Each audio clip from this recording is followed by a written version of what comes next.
6 years ago, BBC Panorama released a film called Is Labour Anti-Semitic?, which was effectively the death knell for Jeremy Corbyn as leader of the Labour Party. 6 years on, that film is discredited, and in the wake of Genocide, the people who for 4 years tormented and slanted and smeared Jeremy Corbyn as an anti-Semite stand exposed as being anything but the anti-racist campaigners they claimed to be. Even as this genocide has been ongoing and as the bodies of small children have mounted up, leading figures in Labour Friends of Israel, Margaret Hodge, Louise Ellman and Ruth Smeeth, now Baroness Anderson, have continued to visit Israel and to be photographed with President Herzog, a man who has said there is no such thing as innocent civilians in Gaza. It's an entire nation out there that is responsible, and we will fight until we'll break their backbone. Very recently, Luciana Berger was there and again posed with President Herzog.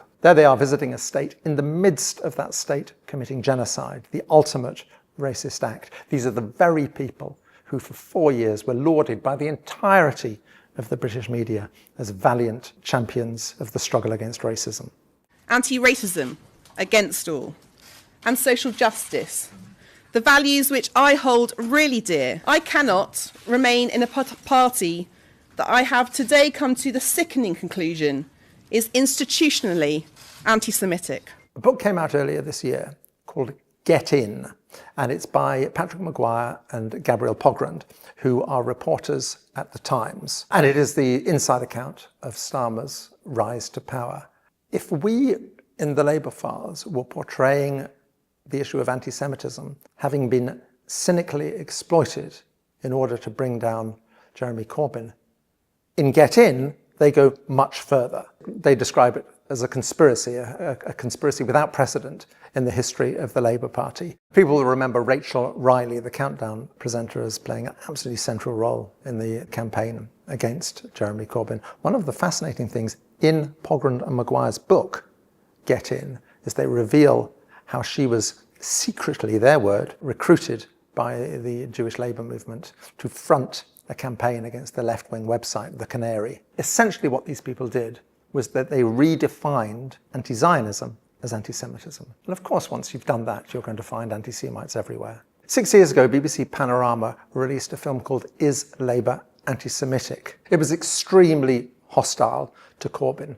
It portrayed him, if not as an anti-Semite, then as someone who had permitted anti-Semitism to flourish within the Labour Party. The party that I joined over a decade ago is now institutionally racist.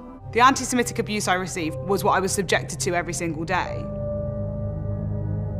Telling me Hitler was right, telling me Hitler did not go far enough. 3 years later, at Al Jazeera's investigative unit, we did a series called The Labour Files. We really destroyed it journalistically. We showed that one crucial email had been so ruthlessly edited as to distort its meaning. And I think possibly most importantly, we showed that the two most damning examples of people being anti-Semitic were simply untrue. That's an absolute lie.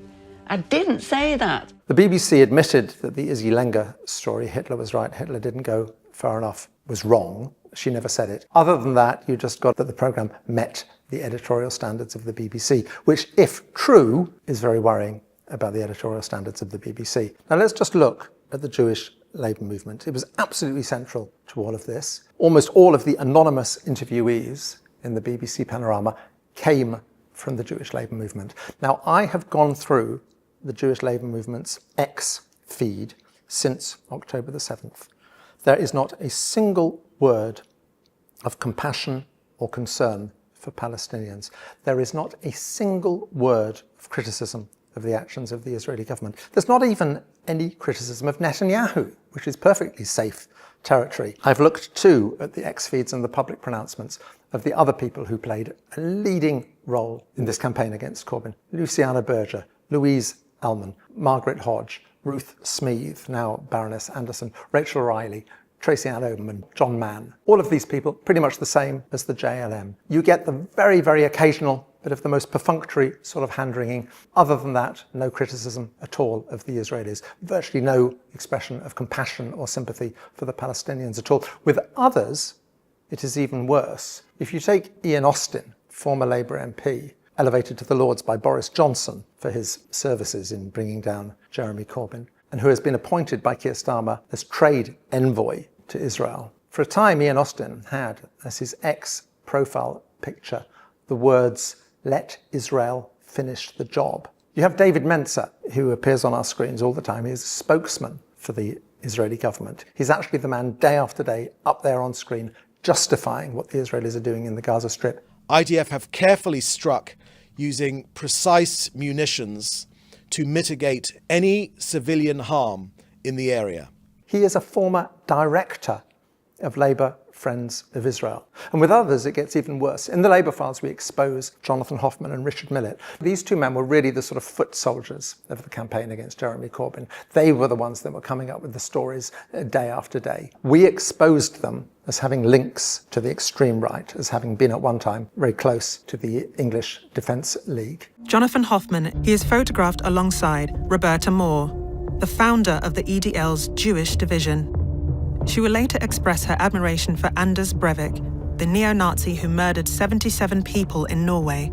These people are aggressive champions of Israel's actions in the Gaza Strip. When the entire family of Hamas leader Ismail Haniyeh was wiped out by the Israelis, this included 4 infant children. Richard Millett celebrated the fact and said, "I hope this hurt so much." These people were not campaigners against racism. They were advocates for the state of Israel, and in some cases, very extreme advocates for the state of Israel.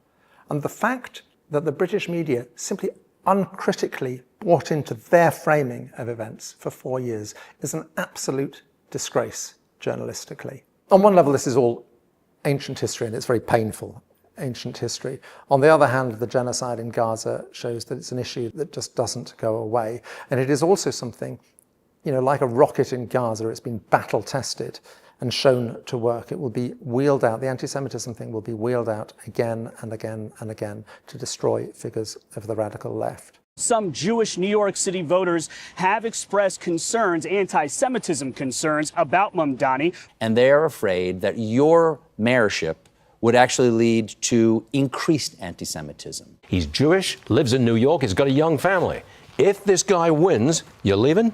There's a thing which I refer to as James O'Brien syndrome, the LBC presenter. James O'Brien has been a very strong critic of the Israelis since October the 7th. Previously, he was one of Jeremy Corbyn's sternest critics and absolutely bought into the whole anti-Semitism narrative. How did you deal with the knowledge that the party was being portrayed, in my view rightly, I don't know your view yet, as being a harbour for anti-Semitism? Talk to me about the anti-Semitism. It must sadden you to see the party covered in criticism of that particular ilk. No, I have to ask for your response to Jeremy Corbyn's claim that the scale of the problem was dramatically overstated for political reasons. I have no words for that response today. He clearly sees absolutely no contradiction between those two positions, but they are absolutely linked. For 4 years, every time anyone put their head above the parapet for Palestine, we were told they were an anti-Semite. The Palestinian cause was delegitimized and indeed demonized for 4 years during the Corbyn years. And that played a crucial role in creating the sort of emotional framework once the genocide began. And it helps to explain this extraordinary mystery of how the British political and journalistic establishment is able to sit and watch the daily slaughter of Palestinian children day after day. And yes, it's sad and we'd rather it ended and so on, but is basically prepared to tolerate it continuing. The sort of desensitization of people towards Palestinians as human beings, the demonization, the delegitimization of the Palestinian struggle during the Corbyn years played a part in that. Throughout the genocide in Gaza, so many of us watching the BBC have felt that it was failing hopelessly in its task of accurately reporting what was going on in Gaza. We now have a report from the Centre for Media Monitoring. It breaks down forensically and empirically the language that the BBC uses about the two sides. It absolutely spells out in forensic detail that we were right to have those suspicions. What emerged for me above all is that the BBC still regards impartiality as consisting of it coming down somewhere halfway between the two sides. If you've got two political positions, if you end up halfway between, then you're doing your job right. If we're being shouted at by both sides, then we're doing our job right. Of course, that's not the case. You should be guided by the hard facts and by journalism, not simply falling halfway between two political positions, particularly since the two positions you're falling halfway between are genocide, the perpetrators of genocide, and the victims of genocide. To fall halfway between those two things is a sort of completely spurious impartiality. I would say as well, I think it is deep, deep in the marrow of the sort of people who run the BBC and the sort of people who work in media and politics generally, and so deep that I think they're unaware of it. They just take it as given that the Israelis are us and the Palestinians are them. There's a broader problem that Western civilization has to confront. We have this blind spot about Zionism, and we have it for very understandable reasons, that we inevitably see it through the prism of the Jewish experience in Europe and the crimes of non-Jewish people. Israel is the product of the most appalling racism. At the same time, as a political project, it is a manifestation of the most appalling racism. In terms of the people it has inflicted upon the Palestinian people, it is no different from previous settler colonial projects, Rhodesia, South Africa, Algeria. In fact, it's worse, it's more brutal, because it has this spurious legitimization. And the Western world has to lose this blind spot it has about Israel, a state whose defining feature is that it is structured to ensure the domination of one ethnicity over another. Zionism is an ideology of ethnic supremacy, and until we confront that reality, we're never really going to be able to properly deal with it.